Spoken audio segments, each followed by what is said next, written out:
ആദരണീയരായ വിശ്വാസിനികളെ, അള്ളാഹുവിൻ്റെ നിയമനിർദ്ദേശങ്ങൾക്കനുസരിച്ച് നമ്മുടെ ഈ ചെറുതും ദുർബലവുമായ ജീവിതം ക്രമപ്പെടുത്തണം, ചിട്ടപ്പെടുത്തണമെന്ന് ഒന്നാമതായി ഓർമ്മപ്പെടുത്തുകയാണ്. കഴിഞ്ഞ ദിവസം നമ്മൾ കേട്ട ഒരു വാർത്ത, ഈ ബാലുശ്ശേരിക്കടുത്ത് സംഭവിച്ചൊരു വാർത്ത നമ്മളൊക്കെ വല്ലാതെ നിരാശപ്പെടുത്തിയ വാർത്തയാണ്. ഭർത്താവിനോടൊപ്പം ജീവിക്കുന്ന ഒരു സ്ത്രീ ഭർത്താവ് വിദേശത്തു നിന്ന് വരുന്നതിൻ്റെ തൊട്ട് മുമ്പത്തെ ദിവസം തന്നെ മറ്റൊരു അന്യ പുരുഷനുമായി തൻ്റെ 7 വയസ്സുള്ള കുഞ്ഞിനെയും കൂട്ടി ഒളിച്ചോടി എന്നതാണ് ആ വാർത്ത. ഗൾഫിൽ കുടുംബത്തെ പോറ്റാൻ വേണ്ടി അധ്വാനിക്കാൻ പോയ ഭർത്താവ് തിരിച്ചു വരുമ്പോൾ വീട്ടിൽ തൻ്റെ പ്രിയതമയില്ല, തൻ്റെ പൊന്നുമോനുമില്ല. ഇത്തരം വാർത്തകൾ നിരന്തരം നടന്നുകൊണ്ടിരിക്കുകയാണ്. അവിഹിത കഥകൾ നിത്യേന എന്നോണം നമ്മൾ വായിച്ച് കേട്ടുകൊണ്ടിരിക്കുകയാണ്. പ്രിയപ്പെട്ടവരെ, എന്തുകൊണ്ടാണ് വൈവാഹിക ജീവിതത്തിൽ ഇത്തരം അനിഷ്ടകരമായ സംഭവങ്ങൾ നിരന്തരമായി ആവർത്തിക്കപ്പെട്ടുകൊണ്ടിരിക്കുന്നത്? വിവാഹ ജീവിതം വേണ്ടേ? അതൊരു കുടുക്കാണോ? അതൊരു പ്രതിസന്ധിയാണോ? പലപ്പോഴും അത് ആലോചിച്ച് ആളുകൾ തലമുണ്ടാക്കുന്നുണ്ട്. പലരും വിവാഹ ജീവിതം വേണ്ട എന്നുള്ളിടത്ത് എത്താൻ ഉന്നയിക്കുന്ന പല കാരണങ്ങളിൽ ഒന്ന് ഇതുമാണ്. എന്നാൽ യഥാർത്ഥത്തിൽ വൈവാഹിക ജീവിതം എന്നുള്ളത് മനുഷ്യ പ്രകൃതിയുടെ തേട്ടമാണ്, മനുഷ്യ പ്രകൃതിയുടെ താല്പര്യമാണ്. ഇത്തരം സങ്കീർണതകളെ മാറ്റി നിർത്തിക്കൊണ്ട് സന്തോഷകരമായ ഒരവസ്ഥയിൽ ജീവിതം മുന്നോട്ട് കൊണ്ടുപോവാൻ വൈവാഹിക ജീവിതത്തിലൂടെ കഴിയും എന്നുള്ളത് ഒരുപാട് അനുഭവങ്ങളിലൂടെ പലർക്കും ബോധ്യപ്പെട്ട കാര്യവുമാണ്. മനുഷ്യനൊരു സമൂഹ ജീവിയാണ്. സമൂഹത്തിൽ നിന്ന് മാറി നിന്ന് ഇത്തരം ആഗ്രഹങ്ങളും ഇത്തരം താല്പര്യങ്ങളും ബലിയടിച്ചുകൊണ്ട് ഒരു സന്യാസിയായി ജീവിക്കേണ്ടവനല്ല മനുഷ്യൻ. അവൻ ഈ സമൂഹത്തിൻ്റെ പ്രതിനിധിയായി ജീവിക്കേണ്ടവനാണ്. അപ്പോൾ സമൂഹം വികസിക്കുന്നത് തലമുറകളിലൂടെയാണ്. ആ തലമുറകൾ നല്ലവരായി തീരുമ്പോഴാണ് സമൂഹവും നല്ലവരായി മാറുന്നത്. അതുകൊണ്ട് തന്നെ വൈവാഹിക ജീവിതത്തിലൂടെ വേണം സന്താനോൽപാദനം എന്നുള്ളത് മുമ്പ് തന്നെ എല്ലാ തലമുറയും അംഗീകരിച്ച കാര്യമാണ്. എല്ലാ മനുഷ്യ വിഭാഗവും മത വ്യത്യാസമെന്നെ അംഗീകരിച്ച ഒരു കാര്യമാണ്. കാരണം അതിനൊരു പവിത്രമായ ഘടകമുണ്ട്. ഒരാണും പെണ്ണും തമ്മിൽ വിവാഹം കഴിക്കുക വഴി 2 ബന്ധങ്ങളിലൂടെ ഇണക്കി ചേർക്കപ്പെടുന്ന ശക്തമായൊരു ബന്ധമായത് മാറുകയും അതിലൂടെ ഉണ്ടാവുന്ന തലമുറകൾ അത് സ്വാഭാവികമായും മനുഷ്യൻ്റെ സമ്പത്തായി അല്ലെങ്കിൽ വിഭവമായി അല്ലെങ്കിൽ മനുഷ്യശക്തിയായി നിലകൊള്ളുകയും ചെയ്യുന്നു. എന്തുകൊണ്ടാണ് ഏതെങ്കിലും ഒരു പുരുഷൻ ഏതെങ്കിലും ഒരു സ്ത്രീയുമായി ബന്ധത്തിലേർപ്പെടുകയും അതിലൂടെ കുട്ടിയുണ്ടാവുകയും അതിലൂടെ തലമുറകൾ നിലനിൽക്കുകയും ചെയ്യട്ടെ എന്ന് ആഗ്രഹിക്കാത്തത്? ഇന്നത് ആഗ്രഹിക്കുന്നുണ്ട് ആളുകൾ. അവിടെ 2 പ്രധാന പോയിന്റുകളുണ്ട്. ഒന്ന്, ഈ ജനിക്കുന്ന കുഞ്ഞിനെ സംബന്ധിച്ചിടത്തോളം അവന് മേൽവിലാസമില്ലാതായി പോവുകയാണ്. ആരാണ് എൻ്റെ പിതാവ് എന്നതിന് വ്യക്തമായ ഒരു ഉത്തരം നൽകാൻ കഴിയാതെ അവൻ പകച്ചു പോകും പല ഘട്ടങ്ങളിലും. 2, ഗർഭം ധരിക്കുന്ന സ്ത്രീയെ സംബന്ധിച്ചിടത്തോളം പുരുഷന് ലഭിക്കുന്ന ആനുകൂല്യങ്ങളോ പുരുഷന് ലഭിക്കുന്ന സൗകര്യങ്ങളോ ഒന്നും അവൾക്ക് ലഭിക്കില്ല. അവളുടെ ഈ ഗർഭകാലവും ശേഷമുള്ള കുഞ്ഞിൻ്റെ സംരക്ഷണ കാലവുമൊക്കെ നിസ്സഹായതയുടെയും കഠിനമായ പ്രയാസങ്ങളുടെയും ഘട്ടമായി പോകുമ്പോൾ ഈ പുരുഷൻ മറ്റൊരു സ്ത്രീയെ തേടിപ്പോകും. അതുകൊണ്ട് തന്നെ അങ്ങനെയാവരുത്. വിവാഹമെന്ന കർമ്മത്തിലൂടെ വേണം 2 പേരും സന്ധിക്കാൻ, ഒന്നിക്കാൻ എന്ന തീരുമാനം മനുഷ്യപ്രകൃതി അതിൻ്റെ താല്പര്യമായി തന്നെ എല്ലാവരും മനസ്സിലാക്കി, ജനം മനസ്സിലാക്കി, മതം അത് വിധിയായി പ്രഖ്യാപിക്കുകയും ചെയ്തു. അങ്ങനെ വേണമെന്ന് പറയുമ്പോൾ സ്വാഭാവികമായിട്ടും 2 കുടുംബത്തിൽ നിന്നും വരുന്ന 2 പേർ ഒന്നായിത്തീരുകയും അള്ളാഹു തന്നെ ഖുർആനിലൂടെ പറയുന്നു അവർക്ക് മവദ്ദത്തും റഹമത്തും നൽകുകയും അങ്ങനെ അവർ തമ്മിൽ മുമ്പെങ്ങുമില്ലാത്ത വിധത്തിൽ അനുരാഗത്തിൻ്റെയും ഇഷ്ടത്തിൻ്റെയും സ്നേഹത്തിൻ്റെയും വിട്ടുപിരിയാൻ പോലും കഴിയാത്ത വിധത്തിലുള്ള വല്ലാത്തൊരു ആകർഷണീയത അവർക്കിടയിൽ ഉടലെടുക്കും. അതുമൂലം അതുവഴി ഉണ്ടാകുന്ന സന്താനങ്ങൾ, തലമുറകൾ തന്നെ അത്തരത്തിൽ മനുഷ്യ സ്നേഹത്തിന്റെ പ്രതീകമായി നിലകൊള്ളാൻ സാധ്യതയുള്ളവരായിത്തീരും. നേരത്തെ സൂചിപ്പിച്ച രീതിയിലാണെങ്കിൽ അവർക്ക് സ്നേഹമില്ല, അവർക്ക് സംരക്ഷണമില്ല. തെരുവിൽ അല്ലെങ്കിൽ വീടിൽ അല്ലെങ്കിൽ എങ്ങനെയെങ്കിലും ജീവിച്ചു പോവുക എന്നതിനപ്പുറം അവർക്ക് മറ്റൊരു ലക്ഷ്യബോധവും ഉണ്ടായിക്കൊള്ളണമെന്നില്ല. എന്നാൽ ഇവിടെ ലക്ഷ്യബോധത്തോടെ തന്നെ അവരെ വളർത്താൻ മാതാവിനും പിതാവിനും കഴിയും. അതുകൊണ്ട് തന്നെ അത് തലമുറയിലൂടെ ഏറ്റവും വികാസമായ ഒരു ഘട്ടമായി തീരുകയും ചെയ്യും. ഒന്ന്, മനുഷ്യൻ ജീവിക്കുന്നു, സമൂഹജീവിയായി ജീവിക്കുന്നു എന്നുള്ളിടത്ത് നമ്മൾ മനസ്സിലാക്കേണ്ടത് തന്നിഷ്ടമനുസരിച്ച് ജീവിക്കുക എന്നുള്ളതല്ല. ഒരുപാട് നിയന്ത്രണങ്ങൾ, നിയമങ്ങൾ മനുഷ്യൻ ഈ ഭൂമിയിൽ ജീവിക്കുമ്പോൾ, സമൂഹത്തിൽ ജീവിക്കുമ്പോൾ, കുടുംബത്തിൽ ജീവിക്കുമ്പോൾ ഒക്കെ ഉണ്ടാവേണ്ടതുണ്ട്. മൂല്യവത്താണ് ആ നിയന്ത്രണങ്ങൾ. സദാചാരവും മൂല്യവും ഉൾക്കൊണ്ടുകൊണ്ടുള്ള ജീവിതമായിരിക്കണം അവളിൽ ഉണ്ടാവേണ്ടത്. അതുകൊണ്ട് തന്നെ ഒരു മാതാവും പിതാവും തനിക്ക് ജനിക്കുന്ന കുഞ്ഞിനോടുള്ള അഗാധമായ ഇഷ്ടം കൊണ്ട് ആ കുഞ്ഞിനെ ഏറ്റവും നല്ല കുഞ്ഞായി വളർത്തും. സദാചാര മൂല്യങ്ങൾ പഠിപ്പിച്ചു കൊടുക്കും. ആ രീതിയിൽ വിദ്യാഭ്യാസം നൽകി, സംസ്കാരം നൽകി ഒക്കെ ആ കുഞ്ഞിനെ വളർത്താൻ ഈ മാതാപിതാക്കൾ തയ്യാറാകുന്നതോടുകൂടി ജനിച്ചു വളരുന്ന കുഞ്ഞു പോലും ഒരു രാജ്യത്തിന്റെ, ഒരു പ്രദേശത്തിന്റെ, ഒരു വീടിന്റെ കെടാവളക്കായി നിലകൊള്ളുകയും ചെയ്യും. പറഞ്ഞു വരുന്നത്, വിവാഹം എന്നുള്ളത് മനുഷ്യ പ്രകൃതിയുടെ തേട്ടമാണ്, താല്പര്യമാണ്. ഇന്നത്തെ കാലഘട്ടത്തിൽ ഈ വിവാഹത്തെ എതിർത്തുകൊണ്ടുള്ള ഒരു സമൂഹം, വിവാഹം പെട്ടെന്നൊന്നും വേണ്ട എന്നുള്ള ഒരു സമൂഹം എല്ലാ വിഭാഗത്തിലും ഉണ്ടാകുന്നുണ്ട്. വിവാഹം കഴിച്ചാൽ പോലും അന്യപുരുഷന്മാരുമായി പരിധി വിട്ടുള്ള സഹകരണവും സഹവർത്തിത്വവും കൊണ്ട് നേരത്തെ സൂചിപ്പിച്ചതുപോലുള്ള ഒളിച്ചോട്ടങ്ങളും ഈ കുടുംബത്തെ തന്നെ തകർക്കുമാറുള്ള സ്വഭാവശീലങ്ങളും കൊണ്ട് ഒരുപാട് സങ്കീർണതകൾ വേറെ ഉണ്ടാവുന്നുണ്ട്. അതൊന്നും ഇല്ലാത്ത വിധത്തിലുള്ള ഒരു ജീവിതമാണ് യഥാർത്ഥത്തിൽ ഇസ്ലാം മുന്നോട്ട് വെക്കുന്നത്. ഇസ്ലാം ഇതിന് കണിശവും ശക്തവുമായ മറ്റേതൊരു ജീവിത രീതി മുന്നോട്ട് വെച്ച വൈവാഹിക ജീവിതത്തിന്റെ അന്തസത്തയെ വളർത്തുന്ന രീതിയിൽ ശക്തവും കണിശവുമായ നിയമ നിർദ്ദേശങ്ങൾ വെച്ചിട്ടുണ്ട്. വിശുദ്ധ ഖുർആൻ സൂറത്ത് നിസായിൽ പറയുന്നു, വഖദ് അഫ്ളാ ബഅദുകും ഇലാ ബഅദിൻ വഅഖദ്ന മിൻകും മീസാഖൻ ഗലീദാ. നിങ്ങൾ അന്യോന്യം കൂടിച്ചേർന്നു, അവർ നിങ്ങളിൽ നിന്ന് കനത്ത ഒരു കരാർ വാങ്ങുകയും ചെയ്തിട്ടുണ്ട്. നിങ്ങൾ അന്യോന്യം കൂടിച്ചേരുന്നതിൽ ശക്തമായ, ബലിഷ്ഠമായ, കനത്ത ഒരു കരാറുണ്ട് കേട്ടോ. എങ്ങനെയാ വിവാഹം? നമുക്കൊക്കെ അറിയാം. ഒരു പിതാവ് തന്റെ മകളെ വിവാഹം കഴിക്കുന്ന വരനെ ഏൽപ്പിച്ചു കൊടുക്കുകയാണ്. അള്ളാഹുവിന്റെ നാമത്തിലാണ് ആ കർമ്മം നിർവഹിക്കുന്നത്. ബിസ്മില്ലാഹിർ റഹ്മാനിർ റഹീം എന്ന് ഉച്ചരിച്ചുകൊണ്ടാണ് ഞാനിതാ എൻ്റെ മകളെ ഇന്നാലിന്ന മഹറിന് നിങ്ങൾക്ക് വിവാഹം ചെയ്ത് തന്നിരിക്കുന്നു എന്ന് പ്രഖ്യാപിക്കുകയാണ്. അത് ഏറ്റെടുക്കുകയാണ് വരനും. പ്രിയപ്പെട്ടവരെ, ഒരു പിതാവിനെ, ഒരു മനുഷ്യനെ സംബന്ധിച്ചിടത്തോളം തനിക്കൊരു മകള് വളർന്നു വലുതാകുമ്പോൾ ആ മകളോടുള്ള ഇഷ്ടക്കുറവൊന്നും വലുതാകുമ്പോൾ ഉണ്ടാവൂല.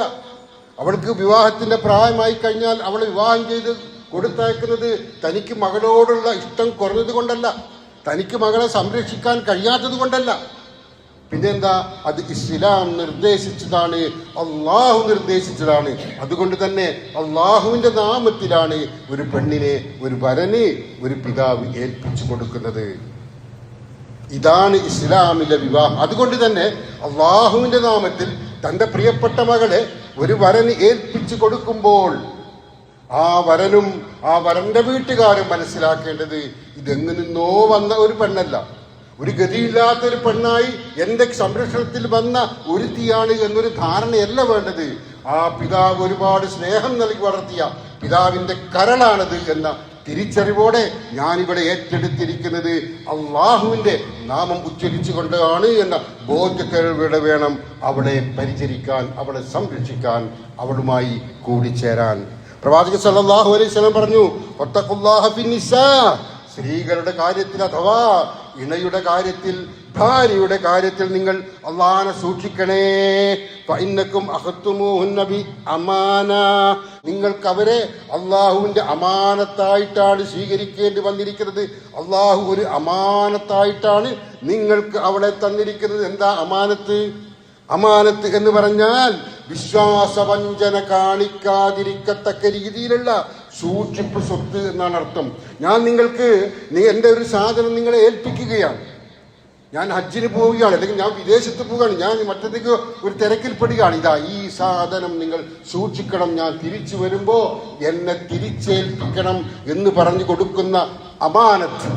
വിശ്വസ്തയോടെ ഞാൻ നിങ്ങളെ ഏൽപ്പിക്കുമ്പോൾ പരിപൂർണമായി നിങ്ങളിൽ ഞാൻ വിശ്വസിക്കുന്നു, അതിലൊരു പോറൽ പോലും ഇല്ലാത്ത വിധത്തിൽ നിങ്ങൾ എനിക്ക് തിരിച്ചു തരുമെന്ന ഉറച്ച വിശ്വാസം എനിക്കുണ്ട്. അതാണ് അമാനത്ത്. അതാണ് ഇവിടെ അള്ളാഹു സൂചിപ്പിച്ചിരിക്കുന്നത്. അമാനത്താണ്. ഒരു സൂക്ഷിപ്പ് മുതൽ ഒരു പോറൽ പോലും ഒരു സ്ത്രീക്ക്, ഒരു മകൾക്ക് തന്റെ ഇണക്ക് ഏൽപ്പിക്കാതിരിക്കത്തക്ക രീതിയിൽ അവളെ സംരക്ഷിക്കാനുള്ള ചുമതല ഭർത്താവിനുണ്ട് എന്നാണ് ഈ പറഞ്ഞതിന്റെ അർത്ഥം. പ്രവാചകൻ സല്ലല്ലാഹു അലൈഹി വസല്ലം ഹജ്ജത്തുൽ വിദാ വെച്ച് പ്രഖ്യാപിച്ചതാണിത്. അറിയണം പ്രിയപ്പെട്ടവരെ, അള്ളാഹുവിന്റെ വചനം ഉച്ചരിച്ചുകൊണ്ട് നമ്മളൊരു ഇണയെ സ്വീകരിക്കുമ്പോ വിശുദ്ധ ഖുർആൻ സൂറത്തുർ റൂമിൽ പറയുന്ന വമിൻ ആയാതിഹി അൻ ഖലഖലകും മിൻ അൻഫുസികും അസ്വാജൻ ലിതസ്കുരു ഇലൈഹാ വജഅല ബൈനകും മവദ്ദതൻ വറഹ്മ ഇന്ന ഫീ ദാലിക ലആയാതിൻ ലിഖൗമി യതഫക്കറൂൻ. നിങ്ങൾക്ക് സമാധാനപൂർവ്വം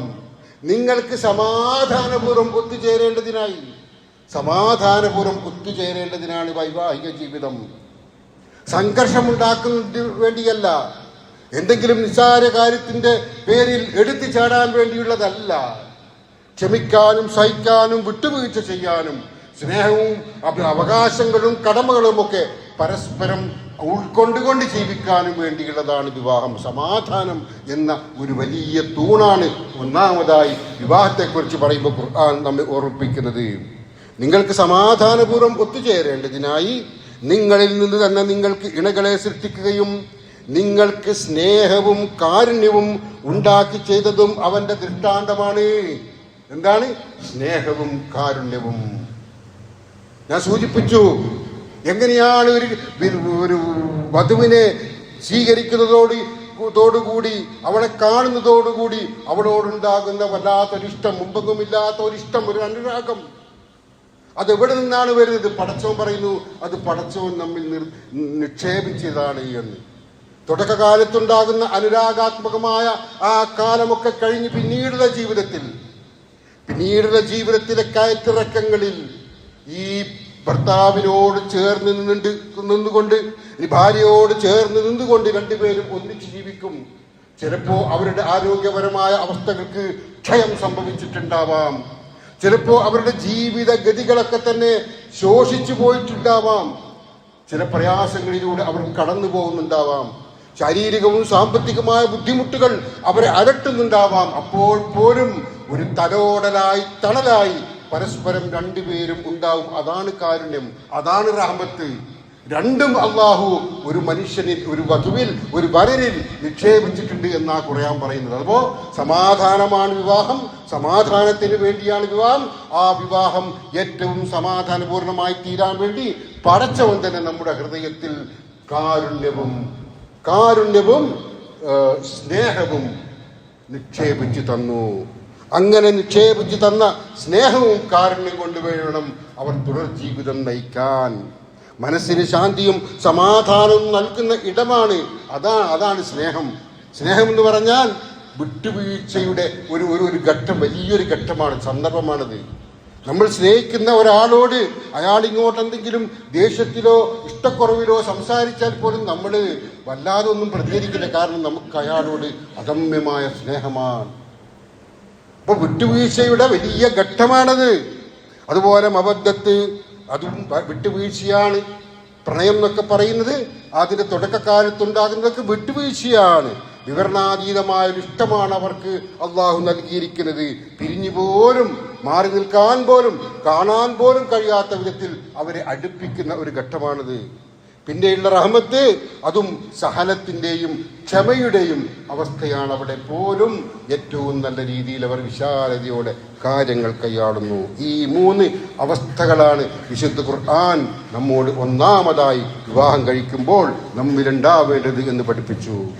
പ്രവാചകൻ സല്ലല്ലാഹു അലൈഹി വസല്ലം പറഞ്ഞില്ലേ, തറവാടോ സമ്പത്തോ സൗന്ദര്യമോ നോക്കി വിവാഹം കഴിക്കുന്നവരുണ്ട്, പക്ഷേ ഒരു വിശ്വാസിയെ സംബന്ധിച്ചിടത്തോളം നിങ്ങൾ ദീൻ നോക്കിയിട്ടായിരിക്കണം കേട്ടോ വിവാഹം കഴിക്കേണ്ടത്. എന്താണ് ഈ പറഞ്ഞതിന്റെ അർത്ഥം?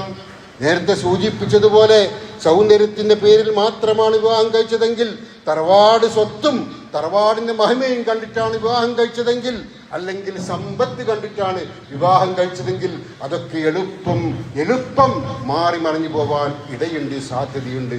അത്തരം ഘട്ടങ്ങളിലൊക്കെ ചിലപ്പോ പിടിച്ചു നിൽക്കാൻ കഴിയാത്ത അവസ്ഥയും ദാമ്പത്യ ജീവിതത്തിൽ സങ്കീർണതകളും പെട്ടെന്ന് തന്നെ വന്നു വഹിച്ചേക്കാം. എന്നാൽ തഖ്വയുള്ള ഒരു സ്ത്രീയെ സംബന്ധിച്ചിടത്തോളം, തഖ്വയുള്ള ഒരു പുരുഷനെ സംബന്ധിച്ചിടത്തോളം അവനിൽ ഒരുപാട് വിട്ടുവീഴ്ചകൾ നിറഞ്ഞു നിൽക്കും. അവളിൽ ഒരുപാട് വിട്ടുവീഴ്ചകൾ ഉണ്ടാവും.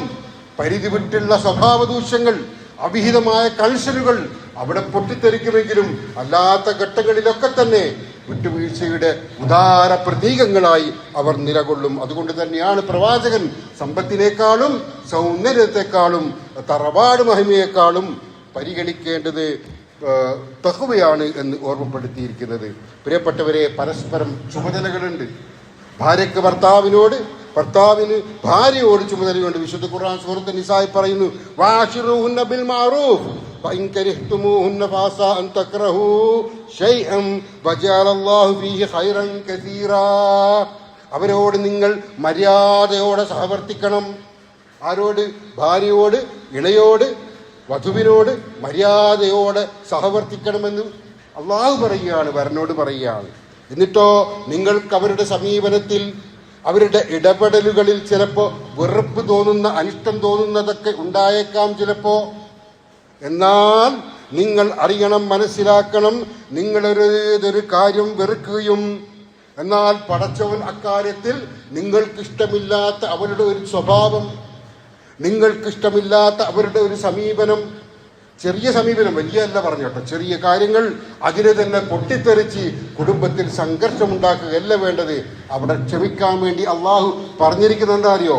നിങ്ങൾ വെറുക്കുന്ന ആ കാര്യത്തിൽ പടച്ചവൻ നിങ്ങൾക്ക് ധാരാളം നന്മ ഒളിപ്പിച്ചു വച്ചിട്ടുണ്ടാവുന്ന, നമ്മൾ വെറുക്കാൻ ആഗ്രഹിക്കുന്ന, വെറുത്തു പോകുന്ന, പ്രതികരിച്ചു പോകുന്ന ഒരു വിഷയത്തിൽ പ്രതികരിക്കാതിരുന്നാൽ അള്ളാഹു അതിനുള്ളിൽ ഒരുപാട് നന്മകൾ ഒളിപ്പിച്ചു വെച്ചിട്ടുണ്ടാകും. ആ നന്മകളൊക്കെ പിന്നീട് നമ്മുടെ ജീവിതത്തിൽ ഇങ്ങനെ വന്നുകൊണ്ടേയിരിക്കും. അപ്പോ അന്നത്തെ കാലത്തൊക്കെ പ്രവാചകൻ സല്ലല്ലാഹു അലൈഹി വസല്ലമയുടെ കൽപ്പന അനുസരിച്ച് ജീവിച്ച സ്വഹാബികൾ, അവരെ സംബന്ധിച്ചിടത്തോളം ഭാര്യ എന്നോട് ഇങ്ങോട്ട് നിർവഹിക്കേണ്ടുന്ന കടമകൾ, ചുമതലകൾ നിർവഹിച്ചോ എന്ന് ഓർത്ത് അതിന്റെ കണക്ക് കൂട്ടി ഇരിക്കുകയായിരുന്നില്ല. താൻ അങ്ങോട്ട് നിർവഹിക്കേണ്ടുന്ന ഉത്തരവാദിത്തങ്ങൾ എന്തെന്ന് ആലോചിച്ച് അത് നിർവഹിച്ചു കൊണ്ടേ ഇരിക്കുകയായിരുന്നു അവർ. ഓരോരുത്തരും ഭാര്യ ഭർത്താവിനോട്, ഭർത്താവ് ഭാര്യയോട് ഉള്ള ചുമതലകൾ, ഉത്തരവാദിത്തങ്ങൾ നിർവഹിച്ചാൽ പിന്നെ പരസ്പരം എനിക്കിങ്ങോട്ട് കിട്ടേണ്ടത് കിട്ടിയില്ല എന്ന് നിരാശപ്പെടേണ്ടി വരുന്നില്ല. പ്രവാചകൻ പറഞ്ഞു, അക്മലുൽ മുഅ്മിനീന ഈമാന അഹ്സനുക്കും ഖുൽഖാ വഖിയാറുക്കും ഖിയാറുക്കും ലിനിസായിക്കും. സത്യവിശ്വാസികൾ വിശ്വാസികളിൽ ഈമാൻ കൊണ്ട് ഏറ്റവും പൂർണ്ണതയുള്ളവൻ അവരിൽ ഏറ്റവും നല്ല സ്വഭാവമുള്ളവനാണ്. ഏറ്റവും നല്ല സ്വഭാവമുള്ളവനാണ് ഈമാനിന്റെ പൂർണ്ണത കൈവരിച്ചവൻ. എന്നിട്ട് പറയുന്നു, നിങ്ങളിൽ ഏറ്റവും ഉത്തമർ തങ്ങളുടെ ഭാര്യമാരോട് നന്നായി പെരുമാറുന്നവനാണ്. ഈമാനിന്റെ ഭാഗമാണ് ഭാര്യയോട് നന്നായി പെരുമാറുക എന്നുള്ളതാണ്. ആണുങ്ങളോട് പറഞ്ഞതാണ്, ഭർത്താവിനോട് പറഞ്ഞതാണ്. ലം യുറ ലിൽ മുതഹാബൈനി മിസ്ലുൻ നിക്കാഹ്. പരസ്പരം സ്നേഹിക്കുന്ന രണ്ടുപേർക്ക് വിവാഹത്തോളം മികച്ചതായി മറ്റൊന്നും കാണാൻ കഴിയില്ല, സ്നേഹിക്കാൻ, ഇഷ്ടപ്പെടാൻ എന്ന് പ്രവാചകൻ സല്ലല്ലാഹു അലൈഹി വസല്ലമ മറ്റൊരു സന്ദർഭത്തിൽ പറഞ്ഞു. സ്വഹീഹ് മുസ്ലിം ഉദ്ധരിക്കുന്ന മറ്റൊരു ഹദീസ് ഇങ്ങനെയാണ്, ലാ യഫറഖ് മുഅ്മിനുൻ മുഅ്മിനതൻ ഇൻ കരിഹ മിൻഹാ ഖുലുഖൻ റളിയ മിൻഹാ ആഖറ. ഒരു സത്യവിശ്വാസിയും ഒരു സത്യവിശ്വാസിനിയായ ഭാര്യയോട് വെറുപ്പ് കാണിക്കരുത്. കാരണം അവളുടെ ഒരു സ്വഭാവം അവൻ വെറുക്കുന്നുവെങ്കിൽ അവളുടെ മറ്റൊരു സ്വഭാവത്തിൽ അവൻ തൃപ്തനാകും. അപ്പൊ നമ്മൾ നമ്മുടെയൊക്കെ നേരെ കാണിക്കുന്ന കൊച്ചു കൊച്ചു ചെറിയ കണക്കുകളോർത്ത് തിരിച്ചടിക്കുമ്പോ, വിമർശിക്കുമ്പോ അതിന്റെ എത്രയോ മടങ്ങ് നമുക്ക് വേണ്ടി ഇങ്ങോട്ട് ഒരുപാട് നന്മകൾ ചെയ്തവരാണ് അവര് എന്ന കാര്യം മറന്നു പോകുന്നു. പരസ്പരം അങ്ങോട്ടും ഇങ്ങോട്ടും മറന്നു പോകുന്നുണ്ട്.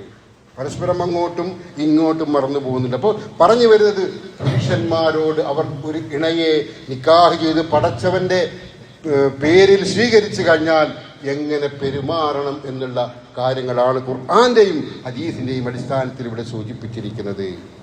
എന്നാൽ ഒരു സ്ത്രീയെ സംബന്ധിച്ചിടത്തോളം വിശുദ്ധ ഖുർആൻ പറയുന്നു, വലഹുന്ന മിസ്ലുല്ലദീ അലൈഹിന്ന ബിൽ മഅറൂഫ് വലിർരിജാലി അലൈഹിന്ന ദറജ. സ്ത്രീകൾക്ക് ഭർത്താക്കന്മാരോട് ബാധ്യത ഉള്ളതുപോലെ തന്നെ മാന്യമായ രീതിയിലുള്ള അവകാശങ്ങൾ അവർക്ക് ലഭിക്കാനുമുണ്ട്. സ്ത്രീകൾക്ക്, ഇണകൾക്ക് ഭർത്താവിനോട് ഇങ്ങോട്ട് നിർവഹിക്കേണ്ടുന്ന ഒരുപാട് കാര്യങ്ങൾ ഉള്ളത് എന്നതുപോലെ അവർക്ക് അവകാശമുണ്ട്. എന്നിട്ട് ഖുർആൻ പറയുകയാണ് കേട്ടോ, വലിർരിജാലി അലൈഹിന്ന ദറജതൻ. എന്നാൽ പുരുഷന്മാർക്ക് മേൽ സ്ത്രീകളെക്കാൾ ഒരു പദവി കൂടുതലുണ്ട്. അതെന്താ ആ പദവി? ഈ ഇണയെ സംരക്ഷിക്കേണ്ടത് ഭർത്താവാണ്, മക്കളെ സംരക്ഷിക്കേണ്ടത് ഭർത്താവാണ്. വസ്ത്രം മാത്രമല്ല, ഭക്ഷണം മാത്രമല്ല, വീട് മാത്രമല്ല, വാഹനം മാത്രമല്ല, അവർക്ക് ആവശ്യമായ രീതിയിൽ അവർ ഉദ്ദേശിക്കുന്ന രീതിയിലുള്ള വിദ്യാഭ്യാസം പോലുള്ള സാംസ്കാരികമായ കാര്യങ്ങൾ പോലുള്ളവയൊക്കെ ഒരുക്കി കൊടുക്കേണ്ടത് ഭർത്താവാണ്. വലിയ ചുമതലയാണത്. അതുകൊണ്ട് തന്നെയാണ് പുരുഷന് സംഘർഷം കൂടുതലുണ്ടാവുന്നത്. തിരക്കിലാണ്, ടെൻഷനിലാണ്. അങ്ങനെ ഈ ജീവിതം തന്റെ ഭാര്യയെയും മക്കളെയും സംരക്ഷിക്കാൻ വേണ്ടി മാറ്റിവെച്ച് അത്യധ്വാനം ചെയ്യുന്ന, ഗൾഫിലായാലും നാട്ടിലായാലും ജീവിക്കുന്ന ഭർത്താക്കന്മാരോട് ഒരു പതിവ് തന്നേക്കാൾ കൂടുതലുണ്ട് എന്നുള്ളത് കൊണ്ട് ഒരല്പം ആദരവ് കൂടുതൽ അങ്ങോട്ട് കാണിക്കണം. ചിലപ്പോൾ ഇങ്ങോട്ട് അവർക്ക് കാണിക്കാൻ കഴിഞ്ഞുകൊള്ളണമെന്നില്ല. അവർ വീട്ടിലേക്ക് കയറി വരുമ്പോ അവർ സ്വീകരിക്കേണ്ടത് ഭാര്യയായിരിക്കണം. മക്കളോട് തുറന്നു കൊടുക്കുക എന്ന് പറയുകയല്ല വേണ്ടത്. പുഞ്ചിരിയോടെ സ്വീകരിക്കുകയും അവരുടെ വരവിന് ശേഷം അവർക്കെന്താണോ വേണ്ടത് അത് ചോദിച്ച് മനസ്സിലാക്കി വെള്ളം, ചായ, ഭക്ഷണം എന്താണോ അതൊക്കെ ഒരുക്കി കൊടുക്കാൻ ഭാര്യ തയ്യാറാണ്. ഇത് വിവാഹത്തിന്റെ ആദ്യകാലത്ത് മാത്രം ഒതുക്കി പോവേണ്ടതല്ല, അവസാനം വരെ വേണം. അങ്ങനെ അവരെ സംരക്ഷിച്ചുകൊണ്ടേ ഇരിക്കുക.